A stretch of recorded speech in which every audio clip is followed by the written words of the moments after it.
என்ன இந்த skin doctor வந்து ஊசியை போட மாட்டேங்கிறாரு? ஆமாங்க, என்கிட்ட பல பேஷண்ட் கேட்கக்கூடிய ஒரு கொஸ்டின், ஸ்கின் ப்ராப்ளம் ஏன் ஸ்கின் டாக்டர் வந்து ஊசியை போட மாட்டேங்கிறாங்க? இதுக்கு 5 ரீசன் சொல்றேன். First, most of the skin problem சூப்பர்ஃபிஷியலாக தான் இருக்கும். அதாவது ஸ்கின்னோட அவுட்டர் லேயரில் தான் மோஸ்ட்லி வரும்.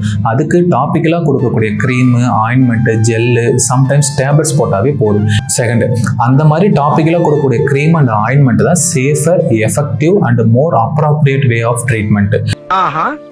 ஏன்னா ஸ்கின்ல இது ஈஸியா அப்சர்வ் ஆகி பெட்டர் ரெஸ்பான்ஸ் கிடைக்கும். Third, always treat the root cause not the symptoms. அதாவது இன்னும் புரியுற மாதிரி சொல்லணும்னா, நம்ம வீட்டு வாசப்படிக்கு வெளியே ஒரு முள்ளு மரம் வளர்ந்துருக்குதுன்னா அதை டெய்லி வெட்டியா விடுறோம், வேரோட களை எடுக்கிறோம்ல, அப்படியே ஒரே புடுங்கி இங்க நட்டுருப்பாரு. அதே போலதான் ஒரு வியாதியை முழுவதும் சரி பண்ணாத வரையும் அதோட சிம்டம்ஸ் வந்து கண்டிப்பா சரியாகாது. ஃபோர்த், ஸ்கின் டிசீசஸ் பெரும்பாலும் நாள்பட்ட வியாதியா தான் இருக்கும். அதுக்கு டெம்பரவரி சொல்யூஷன்ஸ்க்காக இன்ஜெக்ஷன் போட்டால் அப்போதைக்கு சிம்டம்ஸ் குறையுமா ஒழிய வியாதி முற்றிலும் சரியாகாது. ஃபிஃப்த், இன்ஜெக்ஷனுங்கிறதே ஒரு பெயின்ஃபுல் ப்ரொசீஜர் தாங்க. சம்டைம்ஸ் இன்ஜெக்ஷன்லேயே வந்து பார்த்தீங்கன்னா தெரியாமல் ஸ்டீராய்டு மாதிரி இன்ஜெக்ஷன் போடும்போது என்ன ஆகும்னா ஸ்கின் டிசீஸ் 2 மடங்கு மோசமாகவும் வாய்ப்பு இருக்குது.